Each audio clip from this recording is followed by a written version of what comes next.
Hey everybody, how's it going? Happy Thursday. Daily Stoic Challenge, day 10. I want to take a couple minutes, share it with you, my experience completing it, and love to hear some of your thoughts. So, Daily Stoic Challenge, day 10, is to have a conversation with a stranger. So, just have a conversation with a complete stranger that you run into. Hey Drew, how's it going? A complete stranger that you run into. Whether it's a waiter, somebody at a gas station, somewhere you're standing in line. The challenge is to be more active in our community and while we're out and about, rather than when we're bored standing in line, just picking up our phone and scrolling through our news feed, to strike up a conversation with the person next to us, in front of us, behind us, the cashier. You never know what people are going through, how you might be able to impact their life, or even people you might end up being lifelong friends with. So, share a couple quotes with you and a little bit about my experience. Thanks, Drew. I appreciate it. Glad you're able to gather something from it. So, from Marcus Aurelius' Meditations, he wrote, "You participate in a society." Look at that. I can't even pronounce words tonight. You participate in a society by your existence. Then participate in its life through your actions, all your actions.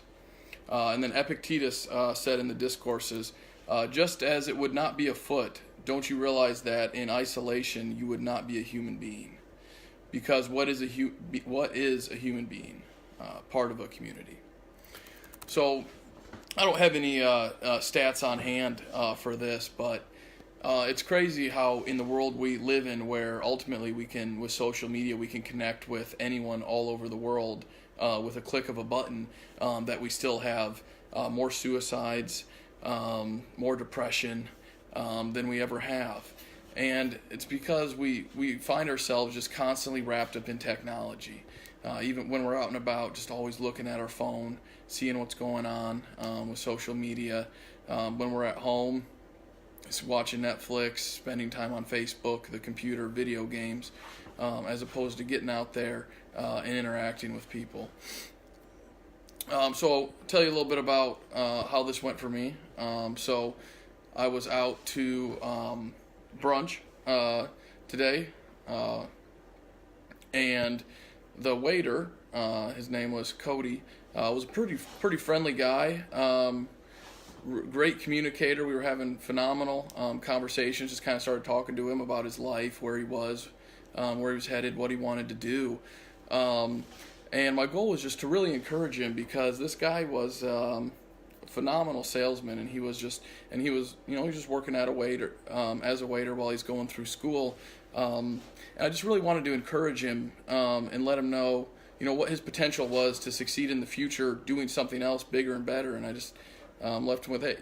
Think big. Anything's possible. You're an awesome person, and you're a great communicator.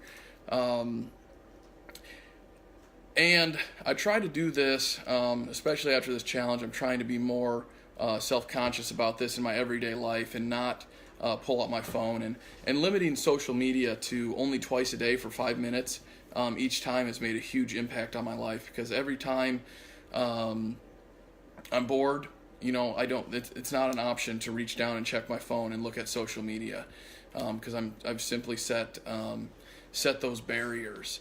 So I know we talked about habits in some earlier videos, but essentially with the trigger, the habit, the action. So we have this constant loop where every time we get bored, our reaction initially is just, hey, let me grab my phone, let me see what's going on. That's just the habit we've developed. So I encourage you to try and limit yourself, even just for one day, just for the heck of it. See what happens. Spend only 5 minutes in the morning, 5 minutes at night, and I'd be curious to hear how much more engaged you find yourself just in your day-to-day life with people. So I challenge anybody who takes a look at this tomorrow. Take it upon yourself. I think it's a pretty easy challenge that anyone can do, whether you've been following Ron from the start here. Here's Reno. He just really wants to play tonight. So tomorrow, while you're out and about, I challenge you to just find somebody who Maybe somebody who even looks like they're down, having a bad day, just strike up a conversation. Waiter, somebody at a gas station, somebody in line, or maybe it's somebody at work who you've never talked to. So God bless you guys. Daily Stoic, day 10. We got 4 days left. Super excited. See what's going to happen for day 11. So have a good one, guys. I'll talk to you later.